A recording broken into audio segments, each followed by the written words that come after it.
आज हम quarantine fatigue के बारे में बात कर रहे हैं। ये अभी हम सभी लोग फेस कर रहे हैं कि अभी क्वारंटाइन ईज आउट हुआ है और अभी हम देख रहे हैं शॉप्स ओपन हो रहे हैं, ज़्यादा व्हीकल्स दिख रहे हैं रास्ते में।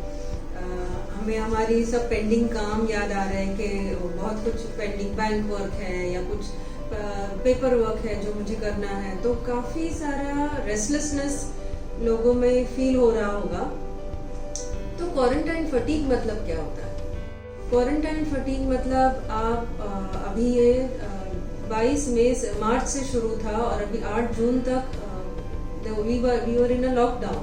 पहले शुरू में वो डर था, इसके लिए लोगों ने बहुत ही स्ट्रिंजेंटली फॉलो किया। 1 महीना गुजर गया और लॉकडाउन के फेजेस बढ़ते गए। हम 4 लॉकडाउन फेजेस में से गुजरे हैं, तो ये एक्सटेंड होते होते लोगों को भी एक थकावट सी आने लग गई, एक बोरियत होने लग गई कि अब कितनी देर और चलेगा। फिर ऐसे न्यूज़ आ गए कि अभी ये 6-8 महीने तक ये चलेगा, जब तक कोई वैक्सीन या मेडिसिन नहीं आता हमें इसके साथ जूझना है। तो लोगों के मन में ये आ गया कि ये can I do this for 6 to 8 months more? Is the lockdown going to continue? Am I going to be locked up in the house like this? How will I sustain? How will I? तो वही routine, कुछ भी changes नहीं था lifestyle में। Sunday हो या Saturday हो, थर्सडे हो, हम भूल गए थे कौन सा दिन था, क्योंकि हर दिन वही था, घर काम और कुछ वर्क फ्रॉम होम, सप्लाईज लेके आओ, क्लीन करो, वही रूटीन था सबके लिए। तो इससे लोग थक गए थे और इसको क्वारंटाइन फटीग बोलते हैं। अभी क्या हो रहा है? अभी हम देख रहे हैं कि the numbers are rising and Maharashtra specially Mumbai Thane एकदम हॉटस्पॉट्स है। तो ऐसे होते हुए हमारे मन में आता है कि इतने नंबर्स बढ़ रहे हैं तो लॉकडाउन ईज आउट कैसे हो गया?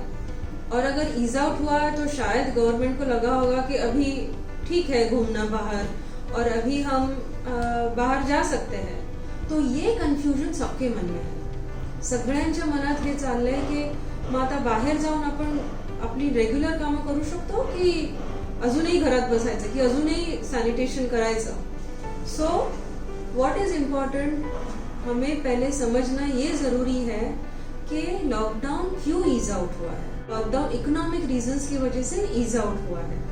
अगर आप देखो तो बहुत सारे बिजनेसेस, बहुत सारे वर्किंग लोग, स्मॉल बिजनेसेस, स्कूल्स, बहुत सब कुछ डिसरप्ट हो चुका था और अचानक हो गया।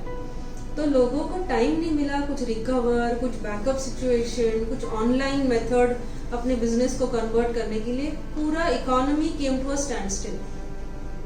और ये हम कैसे सस्टेन कर सकते हैं? क्योंकि ये काफी हमारे सीजनल, इसमें देखो तो ये काफी अच्छा सीजन होता है। टूरिज्म होता है, बाहर जाना, होटलिंग होता है, वेकेशंस होते हैं, ट्रिप्स होते हैं, ईटिंग आउट होता है, शॉपिंग होता है, क्योंकि वेकेशन, बच्चों को वेकेशन होते हैं। तो ये सब जो एक्सपेंडिचर या लोग बाहर जो वेंचर आउट करते हैं वो पीरियड लॉकडाउन में गया। So there was an economic fall out. इसे ईज आउट करने के लिए गवर्नमेंट ने ये मेजर्स लिए हैं। लेकिन जब हम नंबर्स राइज हो रहे देख रहे हैं तो कहीं भी कोई नहीं कह रहा कि आप कम हैंड वॉश करो, अभी ठीक है मास्क नहीं लगाया तो चलेगा, ऐसे कोई नहीं बोल रहा। इसका मतलब क्या है कि हमें वो सतर्कता बिल्कुल बनाई रखनी है, वही जो मेजर्स है या फिर ज्यादा, तो ये मेजर्स हमें कंटिन्यू करने हैं। सबके मन में जब ये एक साइड डिफिकल्ट है और एक साइड इजी हो रहा है तो एक कॉन्फ्लिक्ट बन जाता है कि अब मैं मेड्स को बुला लूं, can I call the maids at home? I am working so hard and I am paying them. हम में से बहुत सारे लोग पे कर रहे हैं हमारे एम्प्लॉयज को। तो ये आ जाता है कि अगर सब लोग बुला रहे हैं, ऑफिसेस फिलअप हो रहे हैं, तो हम क्यों नहीं बुला सकते? या फिर बाहर जा सकते हैं, बच्चे 3 महीने से बाहर नहीं गए, या फिर अभी रेस्टोरेंट्स खुल रहे हैं, दे आर सेइंग कि हम सैनिटाइजर सब यूज करेंगे, तो कैन वी गो आउट? तो ये टेम्पटेशन, जब भी मन में कॉन्फ्लिक्ट होता है तो हमारा मन जो इजी वे है उस तरफ ज्यादा भागता है। तो तभी ही हमें ये समझना है कि हमें से क्या एक्सपेक्ट किया जाता है। हमसे ये एक्सपेक्ट किया जाता है कि आप सिचुएशन को बराबर से समझो। तो इसके लिए appraising the situation is very important. You have to logically think of pros and cons.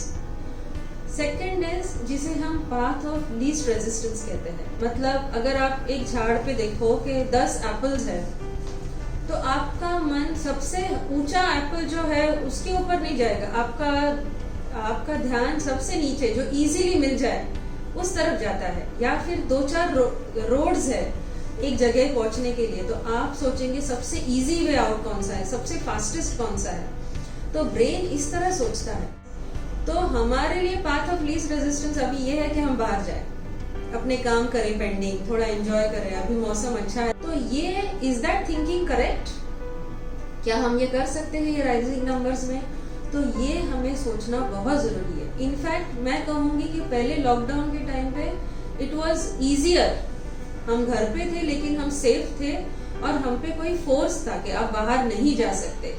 आप पुलिस पूछते थे, हमको स्टॉप करते थे, हमारे जाने का कारण पूछते थे। तो एक फोर्स था और इसलिए हमारे पास एक कारण था कि you can't go, you are forced to stay at home. अभी हमारे पास परमिशन है टू गो आउट, तो हमारे ऊपर रिस्पॉन्सिबिलिटी ज्यादा है कि हम ये करना चाहिए कि नहीं करना चाहिए। और यहीं पे आपका फटीग का क्या करना है ये आपको देखना है। जस्ट बिकॉज आप थक गए हो आप खुद को डेंजर में नहीं डाल सकते। आप शायद यंग है, आप फिट है, आपको कोई कोमॉर्बिडिटी नहीं है, डायबिटीज ब्लड प्रेशर नहीं है, तो आप शायद इन्फेक्शन होगा, एसिम्प्टोमेटिक कुछ भी नहीं होगा और आप निकल जाओगे। लेकिन आपके साथ जो रहते हैं, आपके साथ जो ऑफिस में काम करते हैं, अगर वो बुजुर्ग है, वो कोमॉर्बिड कुछ कंडिशन है, तो ते काय करणार? सो ह्या सगळ्यांचा आपल्याला विचार करायला लागणार आहे की आपण एकटेच नाही आहोत, आपल्याबरोबर जे 10 लोक आपल्या संपर्कात येतात त्या सगळ्यांना आपण रिस्क देणार। सो आपण हे करू शकतो की नाही? सो इथे जर तुम्ही थकला आहात, तुम्ही कंटाळा आला आहे, तर तुम्ही तुमच्या या थकव्याला कसं दूर करू शकता हे त्याचे तुम्ही पर्याय शोधले पाहिजे। म्हणजे काय, एक जर आपली एक्झाम आहे, जर अजून 2 महिने एक्झाम चालू आहे, तर तुम्ही जाऊन बाहेर एन्जॉय कराल का? तुम्ही नाही एन्जॉय करणार। तुम्हाला माहिती आहे की 2 महिने हे कसे तरी काढायचे आहेत आणि I will be able to do it. याला मेंटल रेझिलियन्स म्हणतात। म्हणजे to continue, to bounce back, to be able to hold on. जे रबर बँड किती स्ट्रेच झालं तरी ते परत नॉर्मल पोझिशनला येतं तसंच। सो हे रेझिलियन्स आपल्यात असणं खूप गरजेचं आहे। आणि हे कसं येणार, तर आपण एकतर सपोर्टिव्ह फॅमिली पाहिजे। म्हणजे आपल्या ओळखीमध्ये 5 तरी अशा व्यक्ती पाहिजे ज्यांना आपण आपल्याला खूप सपोर्ट मिळतो। मे बी आई वडील, मे बी आपले हस्बंड किंवा वाईफ, आपली मुलं किंवा आपले मित्रमैत्रिणी। 5 लोक असले पाहिजे ज्यांच्याशी आपलं खूप चांगलं रिलेशन आहे। आपले पास्ट एक्सपिरियन्सेस आपल्याला आठवले पाहिजेत की अरे ह्याच्या आधी पण डिफिकल्ट सिच्युएशन येऊन गेली आहे, कुठली दुसरी असेल, कुणाचा आजार असेल, एक्झाम असेल, तुम्ही स्वतः आजारी असाल, ऑफिसमध्ये काही प्रॉब्लेम असेल, तर तुम्ही कसं त्याला तोंड दिलं आणि तुम्ही तोंड देऊन बाहेर आलात त्याच्यात। सो आता पण तुम्ही येऊ शकता। सो आता पण थोड़ा धीर धरना गरजेचं आहे। और क्या कर सकते हैं, हमें अपना हेल्थ संभालना बहुत जरूरी है। अगर आप टायर्ड फील करोगे, अच्छे से खाना नहीं खाओगे, एक्सरसाइज नहीं करोगे, रेस्ट नहीं करोगे, तो आप टायर्ड फील करोगे। और मैं फिजिकली टायर्ड फील करोगे तो आपको लगेगा चलो मैं थोड़ा बाहर खुद को एंटरटेन करना जरूरी है मुझे। तो ये आपको घर में आप कर सकते हो। एक होम प्रोग्राम एक्सरसाइज डेवलप कर सकते हो। ठीक से रेगुलर मील्स, अपने विटामिन सप्लीमेंट्स लीजिए। आप 6 to 7 आवर्स रेस्ट लीजिए। और बाकी सारे घर में जितने साधन है जिससे आप एंटरटेन कर सकते हो खुद को, कोई हॉबी कर सकते हो, वो सोचिए। तो आप अगर आपको मालूम है कि और 2 महीना, 3 महीना, 6 महीना, जितना भी है, जब तक नंबर्स नहीं आएंगे मैं घर पे रहूंगा। और जैसे चल रहा है, अभी 3 महीने ऐसे निकल गए, हमें डिफिकल्टी था लेकिन हमने किया, तो खुद को शाबाशी देना बहुत जरूरी है। और आगे ऐसे ही अच्छा करते रहना बहुत जरूरी। हमें न्यूज थोड़ा बहुत तो अपडेट होना जरूरी है कि ऐसे नहीं कि आप अपने ही फूल्स वर्ल्ड में रहो और आपको मालूम नहीं कि नंबर्स बढ़ रहे हैं, कम हो रहे हैं। तो थोड़ा अवेयरनेस, मैं नहीं कहूँगी दिन भर आप टीवी के सामने बैठिए या व्हाट्सएप चेक कीजिए, लेकिन दिन में 1 या 2 बार 10 मिनट न्यूज सुन के आपको अपडेट होना जरूरी है कि क्या चल रहा है, अपने आजू बाजू क्या चल रहा है, कहाँ रिस्क है, कहाँ नहीं है, मुझे क्या करना चाहिए। कितना केयरफुल रहना चाहिए। जब आप ये करते हो तो एक बैलेंस आउट हो जाएगा, आप खुद अपना अच्छा डिसीजन ले सकोगे और खुद को और खुद की फैमिली को सेफ कर रख पाओगे। I hope all of you remain safe and stay well. Thank you.